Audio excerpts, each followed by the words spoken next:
Okay, who's ready for some science?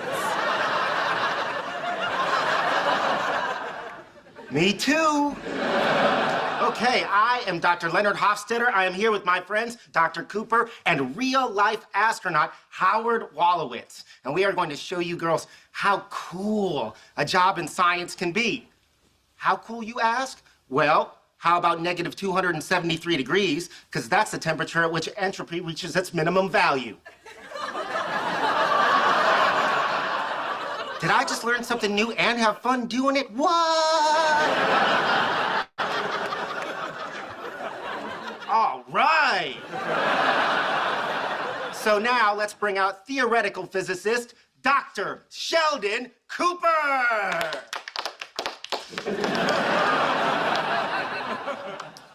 Hello, female children. Allow me to inspire you with a story about a great female scientist. She is Polish-born, French-educated, Madame Curie. Co-discoverer of radioactivity, she was a hero of science until her hair fell out, her vomit and stool became filled with blood, and she was poisoned to death by her own discovery. With a little hard work, I see no reason why that can't happen to any of you. Are we done? Can we go?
Sorry.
of public.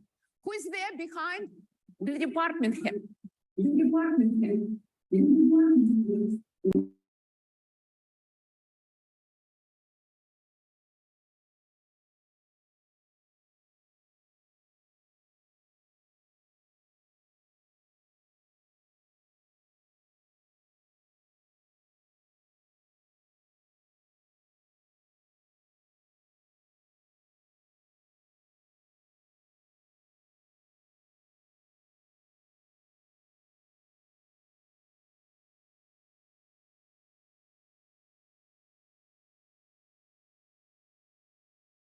Shows is the following. You have two eggs. One is hard-boiled and one is a raw egg.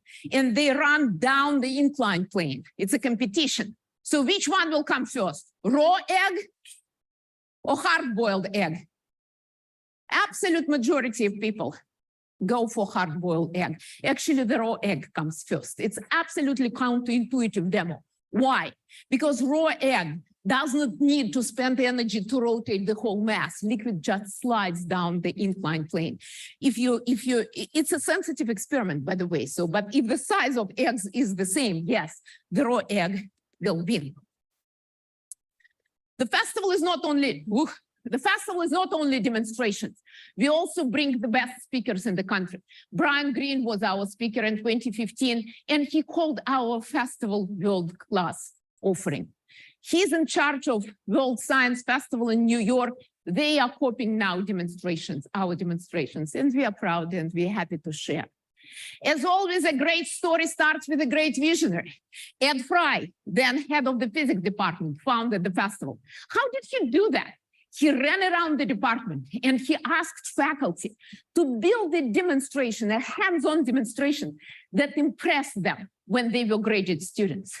So since then, our festival is famous for number of faculty, top-notch researchers who spent all Saturday showing demonstrations to people, talking to people.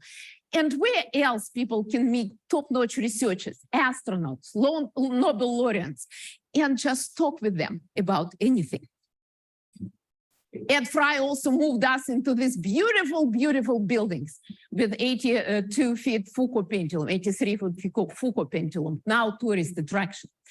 For the festival, we were part of NSF funding when they tried to evaluate festivals around the country. And this is the question that we asked. Would you recommend the festival to others? 100% people said yes. We were part of this for several years. Now the festival happens once per year. How to keep this enthusiasm for outreach throughout the year? We found a deep program, Discover, Explore, Enjoy Physics and Engineering. When undergraduate students work in team under leadership of grad students, what do?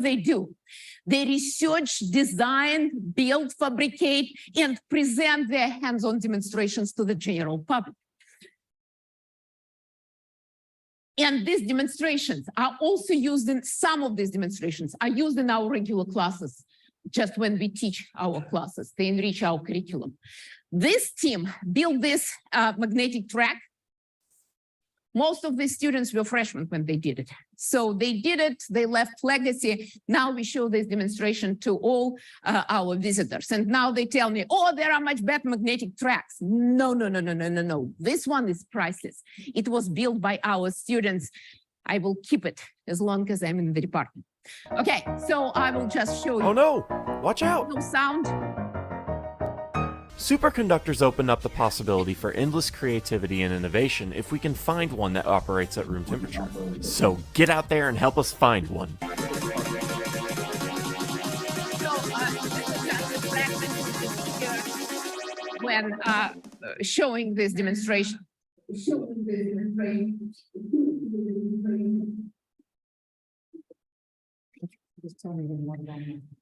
So this demonstration ended up on the National Society for Physics Students National Journal, SPS Observer. And again, I can show you what is this demonstration about. So what do I do? Volume about. So what do I do? If you paid close attention, before our demonstrator grabbed the bubbles, they drenched their hand in water. This coated the hand and created a barrier of moisture.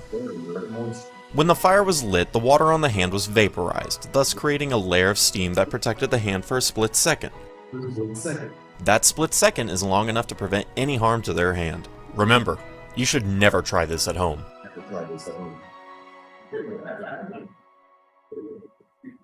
Thank you. This is just a fragment of the video that we made for this. Now, I mentioned that grad students lead these groups of undergraduate students. So what is the benefit for grad students? They build a collaborative research team. They're in charge of these people. And they lead this team through research, design, fabrication, and presentation of these hands-on experiments, these projects, which basically replicates process in academia and industry. So this is feedback of one of them. By helping undergrads design, demonstrate, and present their projects, I learned how to mentor and guide students in hands-on work and technical communication. She is a professor now, just got tenure. Now, feedback from undergraduate students. I talked about my LiDAR design in job interviews, and the employers were very impressed at my skills and hired me.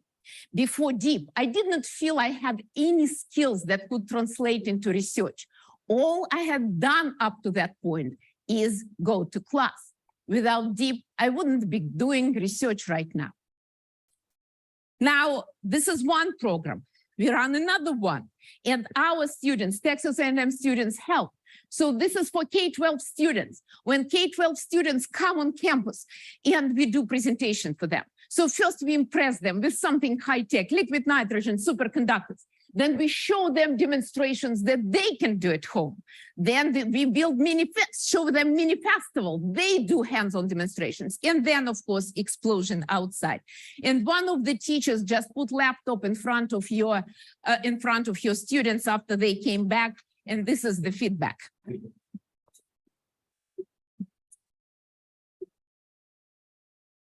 Hi, my name is Britton. Hi, my name is Juan. And so we really loved the physics show. I'm so happy we actually got to go there. It was the best field trip ever. Y'all got to play with all that stuff, and I loved the volunteers. They were doing awesome. Hi, thank you for the show. It was really awesome. I feel like you're famous, but you're not. I'm not sure. But you're pretty cool. I think I want to be a scientist when I get older. Okay? Okay. That physics show was awesome. And that little... Hi, my name... So thank you. What are other awesome programs that we run? So I don't know how it works in Canada, but in Texas and unfortunately in other states, you don't need to take physics. You don't need to know physics to be a physics teacher. And that's a problem because then the students come to us and they are obviously unprepared. So we started a program that is called MyPEP, Mutual Physics Enhancement Program. What do we do? We select teachers from Texas who did not have a chance to take physics classes. We bring them on Texas A&M campus and we teach them physics. So for 2 weeks, it's a boot camp. We help them to learn physics. And this program impacts many of them. So it doesn't stop after 2 weeks. Then they bring their students to our outreach events. They stay in touch. Now, if you live in Texas and you drive 10 hours in almost any direction, you still will be in Texas. So there are some students who cannot come on Texas A&M campus. And we filmed these videos for them. And again, our students wrote scenarios, explanations, and they start in these videos. So I will show you just one example. Those are short, entertaining videos. Target audience is middle school and high school students. This is a short fragment. A square-wheeled tricycle would only be beneficial for extremely bumpy terrain. To ride smoothly, it would require a very special roadway. The square-wheeled trike can roll just as smoothly as a normal bicycle, assuming it travels over evenly spaced shapes. Those shapes? Inverted catenaries. A catenary corresponds to the graph function called the hyperbolic cosine. Turning it upside down returns the inverted catenary necessary for a square wheel to roll.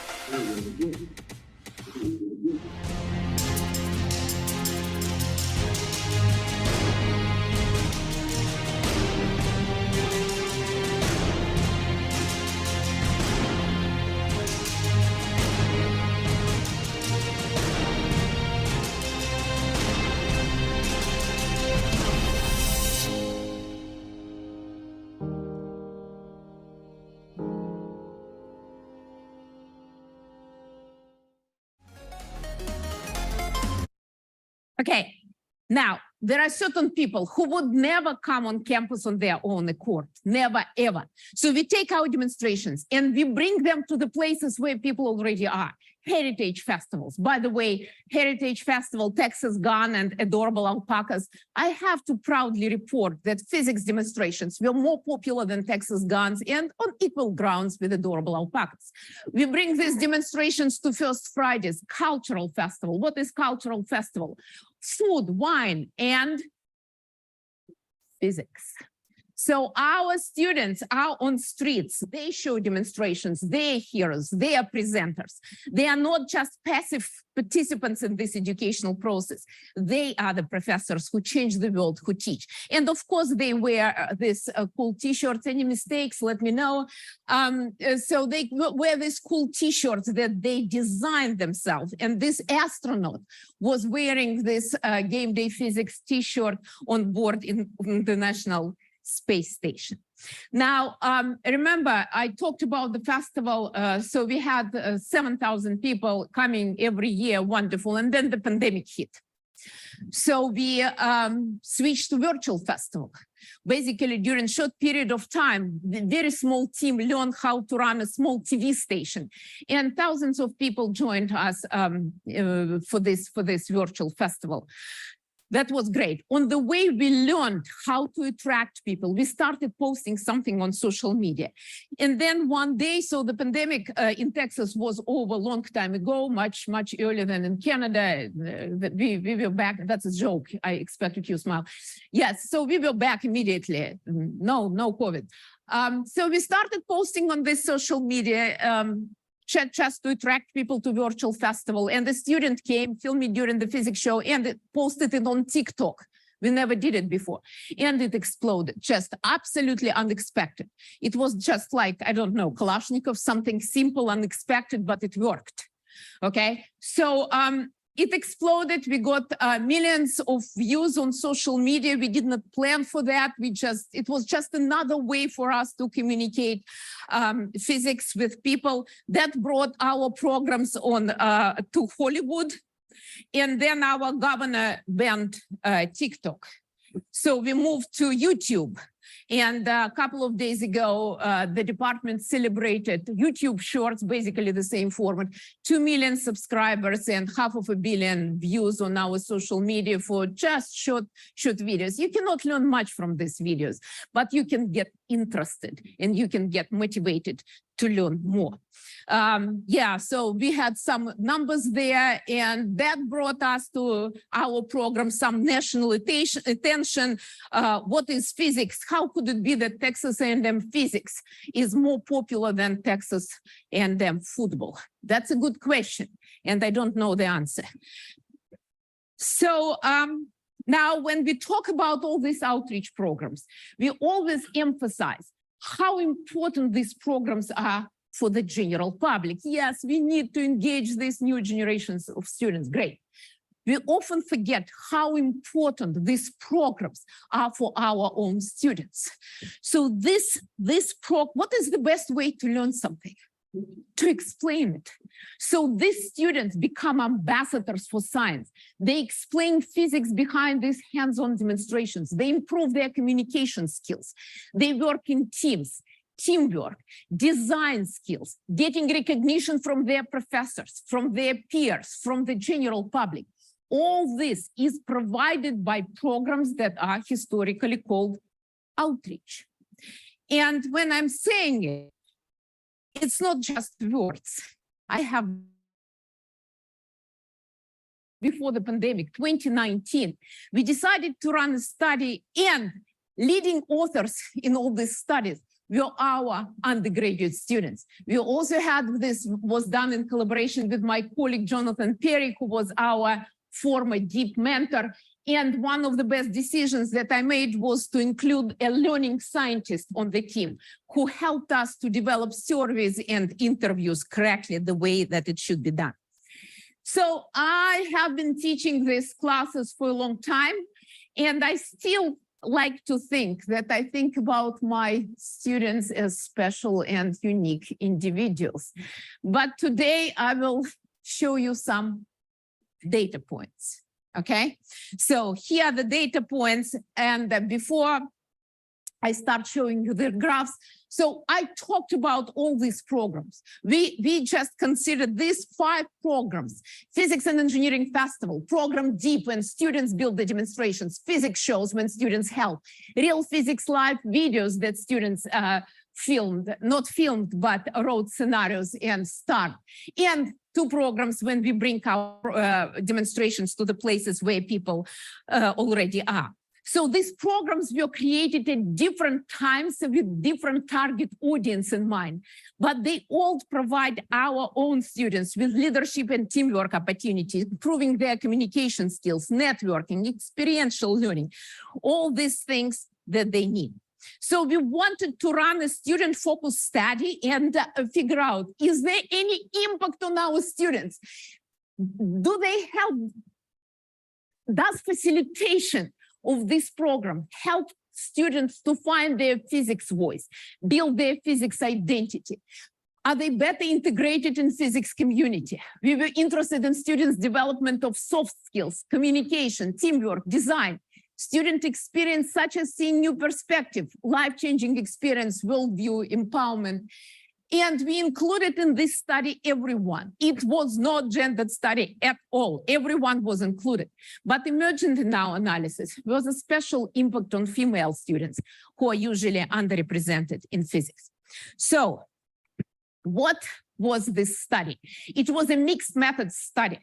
Learning scientists helped us to make a framework. You cannot just put some questions in your surveys and interviews. Create the framework and survey questions and interviews questions were based on this framework. So this survey was sent to almost 400 participants, people who undergraduate and graduate students who facilitated our outreach programs between 2013 and 2019. We received 117 surveys. You probably smile, but for these studies, it's a lot.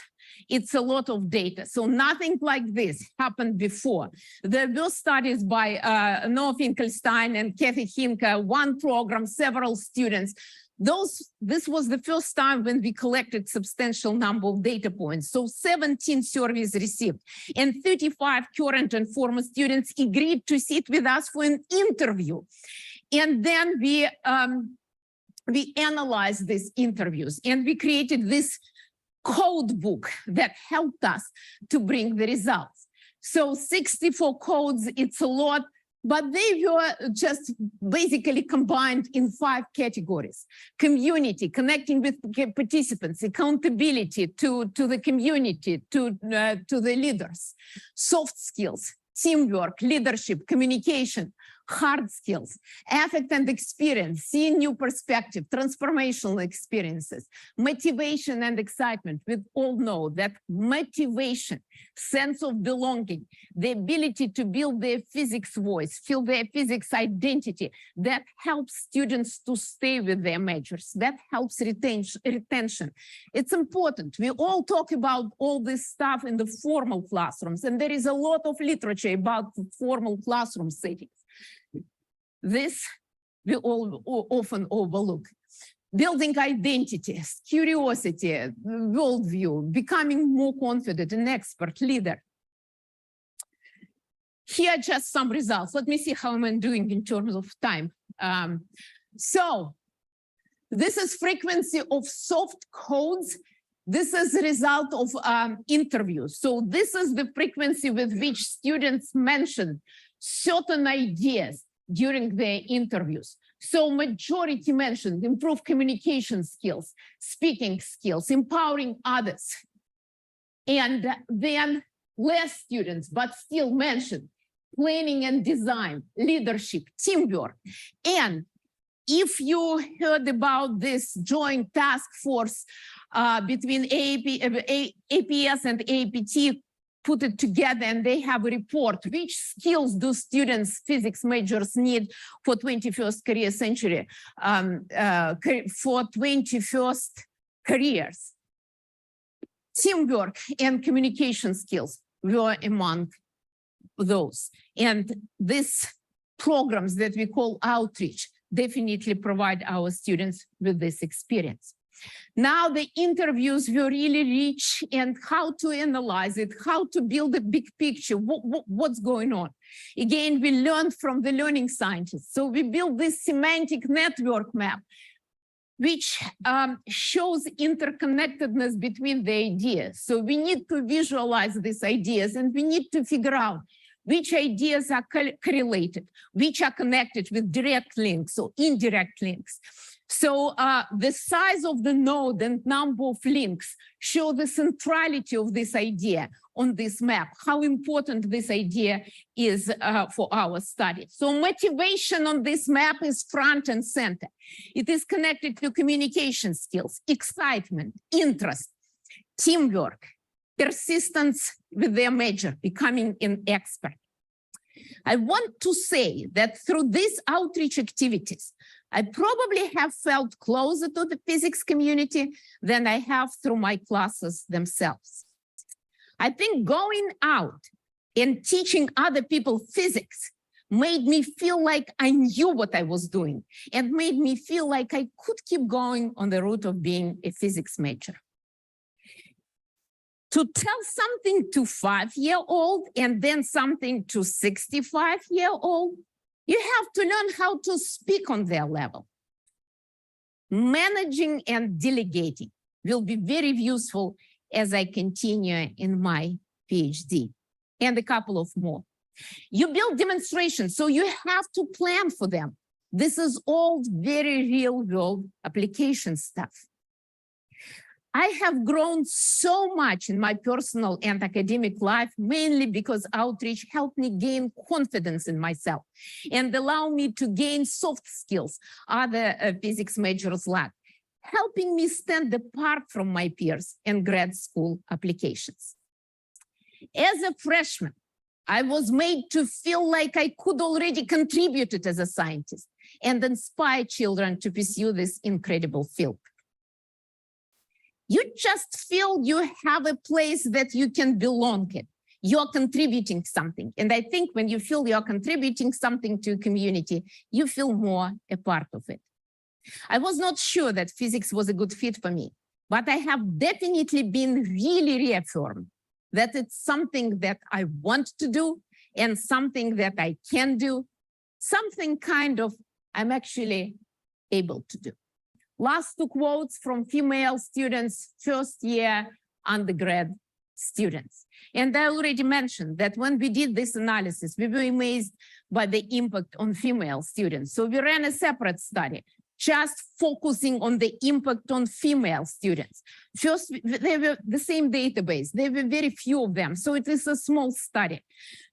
Self-reported data, 32 female students. What we found from from survey analysis was a statistically significant difference in confidence in choice of major before they participated in outreach. And then this difference disappeared after participating in informal physics programs. And when we analyzed interviews, we created a new code book just with 18 codes. And we again focus on the constructs that are important for experiences of female students in their physics careers. When we analyzed when we coded and then we analyzed the results, that's what we saw. 100% of female students reported increased interest and motivation. Characteristics indicative to growth mindset. What does that mean? It means that they feel that it's not, their intelligence is not fixed at birth. So they can learn, they can improve, they can work and they learn and they can do physics and stay with this physics major or go on with their PhD. That was reported from reports from both undergraduate and graduate students. They get internal and external recognition from this experience. They reported improvement of their performance and competence beliefs, their ability, this feeling that they can do well in physics. So if you look at this semantic network, growth mindset is front and center, connected to physics identity, internal recognition, persistence in the major, performance and competence. If I had not gone to that outreach event, I would not be where I am now. I will say that I met a lot of friends through physics outreach, and a lot of them were girls in physics. And it was kind of cool to meet a lot of people who were having the same thoughts as me. And we could just kind of band together and have our own little community within physics department. So very exciting results. And I hope I shared and I convinced you that, yes, there could be huge impact of on this outreach on our own students. So students benefit from this experience of facilitating outreach programs. So those are great results, but this study has limitations, obviously.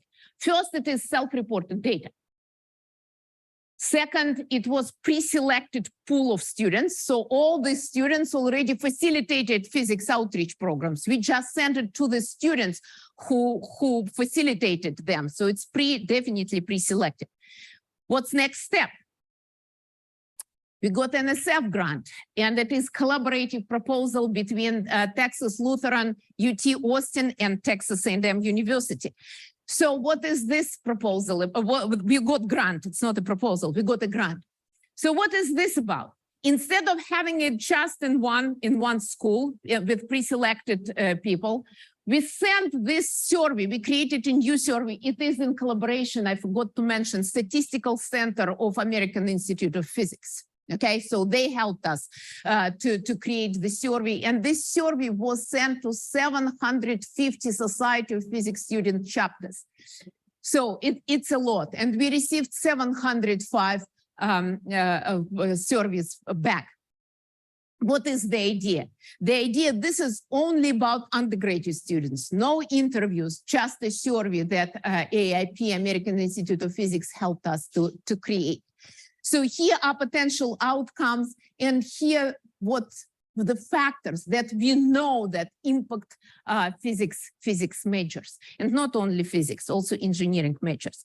So we sent this to all these SPS chapters, and we have some pool of people now who did not participate in outreach programs. So we help to make some meaningful, we hope to make some meaningful comparison between those who had this experience and those who didn't. This survey included open-ended questions, so there will be qualitative and quantitative and qualitative analysis. So we hope to be able to get something from these qualitative responses. We have enough to analyze, and we know how to do it from our previous experience. So I don't know if there are just two things that I want you to take out of this presentation today. Those will be following. First, every researcher can be a great science communicator. It's just a question of the format that we choose. And second, physics outreach is not just for the public only. It provides a unique opportunity, educational, enriching opportunity for our university students.